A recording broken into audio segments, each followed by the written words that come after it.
मेरा नाम डॉक्टर जयेंद्र ज्ञानू है। मैं एक ईएनटी सर्जन हूँ और कटिहार के एआरटी सेंटर में सीनियर मेडिकल ऑफिसर हूँ।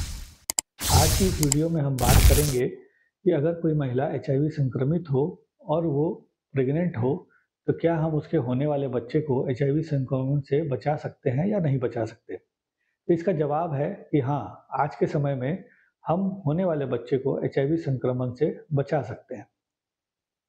जब किसी महिला को एचआईवी संक्रमण होता है, तो वायरस उसके शरीर में जो है वो प्लेसेंटा क्रॉस करके गर्भ में पल रहे बच्चे के अंदर नहीं जा सकता। यानी वायरस जो है वो प्लेसेंटा क्रॉस नहीं करता। इसलिए जब तक बच्चा गर्भ में है, तब तक उसमें एचआईवी वायरस उसके शरीर में प्रवेश नहीं करता। बच्चे को एचआईवी वायरस का एक्सपोजर ड्यूरिंग बर्थ प्रोसेस, यानी जिस समय बच्चा पैदा हो रहा होता है उसी समय होती है।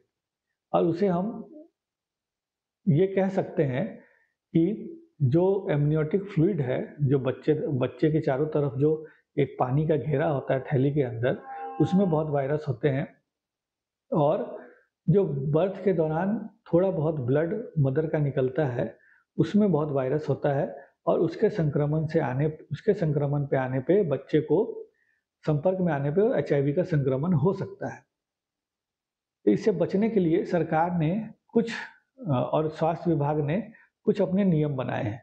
पहला ये है कि हम समाज में इतनी जागरूकता फैलाएं कि एचआईवी नया इन्फेक्शन किसी महिला को हो ही नहीं, किसी पुरुष या महिला को ना हो। जब एचआईवी इन्फेक्शन नहीं होगा तो एचआईवी होने की संभावना बच्चे को नहीं है। दूसरा है कि अगर किसी महिला को एचआईवी हो चुका है, तो हम उसका एचआईवी का इलाज कराएं, हम उसे एआरटी सेंटर से जोड़ें और उसे एआरटी ट्रीटमेंट दें, ताकि उसके शरीर में वायरस की मात्रा बहुत कम हो जाए, नहीं के बराबर हो जाए। और हम उसे फैमिली प्लानिंग के बारे में बताएं कि फैमिली प्लानिंग के क्या-क्या तरीके हैं, सेफ सेक्स प्रैक्टिस क्या है, और ऐसा करके हम उसे गर्भ लेने से हम उसे मना कर सकते हैं। लेकिन अगर फिर भी वो चाहे कि उसे अपना बच्चा चाहिए, तो उसको प्लान करे, वो डॉक्टर से मिले और समय-समय पर उनसे मिले, चेकअप कराते रहे, और डिलीवरी जो है वो हमेशा हॉस्पिटल में ही हो। तीसरा है कि अगर कोई एचआईवी संक्रमित महिला प्रेग्नेंट हो गई है, तो फिर हम उसका प्रॉपर केयर करें। हम उसे बताएं कि एक दवाई है जो जन्म के बाद 72 घंटे के अंदर बच्चे को दिया जाता है, जिससे कि हम बच्चे को एचआईवी संक्रमण से बचा सकते हैं। और अगर वो दवाई पहले से खा रही है एचआईवी की, तो उस दवाई को उसे कंटिन्यू रखना है। और अगर वो पहली बार डायग्नोज हुई है, तो हम उसे जितनी जल्दी हो एचआईवी की दवाई चालू कर दें। अब जैसा कि हम जानते हैं कि वायरस कभी भी प्लेसेंटा क्रॉस नहीं करता, लेकिन बच्चे के अंदर, माँ के अंदर जो एचआईवी का जो एंटीबॉडी बना है, वो प्लेसेंटा क्रॉस कर सकता है और वो बच्चे के शरीर में जा सकता है, जो 18 महीने तक बच्चे के शरीर में वो हो सकता है। इसी कारण से जो टेस्ट हम बड़ों में कराते हैं एचआईवी पॉजिटिव चेक करने के लिए कि वो एचआईवी पॉजिटिव है या नेगेटिव है, वो टेस्ट अगर हम 18 महीने से कम के उम्र के बच्चे को करें, तो वो पॉजिटिव आ सकता है बिना एचआईवी इन्फेक्शन के, क्योंकि जो एंटीबॉडी उसके माँ के शरीर में था, वो प्लेसेंटा क्रॉस करके उसके शरीर में जा चुका है, तो वो किट में पॉजिटिव देगा। लेकिन वो फॉल्स पॉजिटिव है और उस टेस्ट को नहीं माना जाता। जब बच्चा जन्म लेता है, तो जन्म लेने के 72 घंटे के अंदर, जैसे हमने बताया, कि एक दवाई दी जाती है जिसे हम कहते हैं नेवरापिन। नेवरापिन का ड्रॉप आता है जो उस बच्चे को शुरू किया जाता है, और लगभग 6 सप्ताह कम से कम उस दवाई को उस बच्चे को दिया जाता है। 6 सप्ताह के बाद उस बच्चे का टेस्ट होता है, लेकिन वो किट टेस्ट नहीं होता जो हम एडल्ट में कराते हैं। उस टेस्ट का नाम है ड्राइड ब्लड सैंपल, और उस ड्राइड ब्लड सैंपल को, डीबीएस को, हम लोग पीसीआर टेस्ट करते हैं, जिससे कि पॉलीमरेज चेन रिएक्शन, जिससे कि हम ये पता करते हैं कि एचआईवी वायरस का कोई डीएनए उसमें शरीर में है या नहीं है। अगर वो नहीं है, तो वो एचआईवी नेगेटिव है। और अगर वो पॉजिटिव आया, तो हम कुछ दिन बाद दोबारा उसका चेक करते हैं, ये चेक करने के लिए कि कहीं पहला वाला डीबीएस तो फॉल्स नहीं था।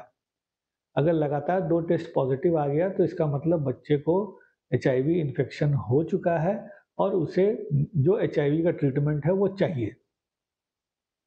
लेकिन ऐसा 1% से भी कम चांस है कि एचआईवी पॉजिटिव मदर से बच्चे को संक्रमण हो आज के तारीख में, अगर हम उसे सही तरीके से दवाई दें तो। अब बात आती है कि अगर कोई महिला प्रेग्नेंट है, उसे बच्चा भी हो गया, बच्चे को हमने दवाई भी दे दी, लेकिन क्या उसे दूध पिलाना है? माँ को अपना दूध उस बच्चे को पिलाना है? मैक्सिमम केस में हम लोग ये कहते हैं कि माँ का दूध ही बच्चे के लिए सर्वश्रेष्ठ है, और इस केस में भी वही है।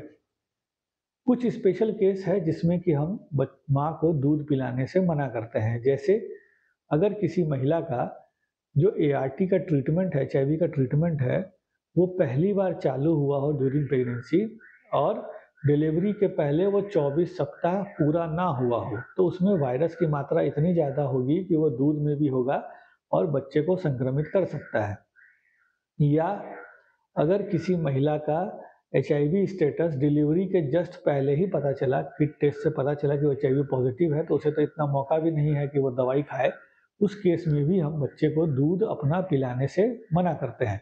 वैसे केस में मार्केट में जो फार्मूला मिल्क मिलता है वो देना ज़्यादा सेफ है। फार्मूला मिल्क मतलब सिर्फ फार्मूला मिल्क, उसमें माँ अपना दूध नहीं पिला सकती, और किसी भी केस में वो किसी भी स्टेज में हो, मिक्स फीडिंग मना होता है। यानी माँ का दूध और डब्बा वाला दूध, ये दोनों आपस में कभी ये कभी वो नहीं देना है। या तो पूरी तरह से मदर्स मिल्क देना है, या पूरी तरह से डब्बे वाला दूध देना है, क्योंकि ये मिक्स होने से इंटेस्टाइन के अंदर इन्फ्लामेशन होता है। इन्फ्लामेशन होगा तो वायरस बहुत आसानी से आंत के थ्रू ब्लड में जाएगा और उसे इन्फेक्शन हो जाएगा।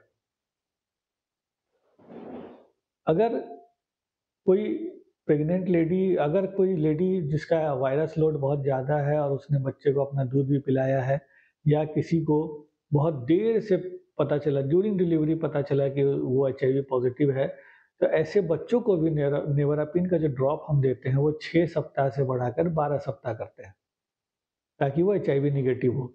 और आज के तारीख में 99% से ज़्यादा चांस है कि प्रेग्नेंट लेडी जो एचआईवी पॉजिटिव है, उसके बच्चे को हम एचआईवी निगेटिव रखें, हम उसे एचआईवी संक्रमण ना होने दें।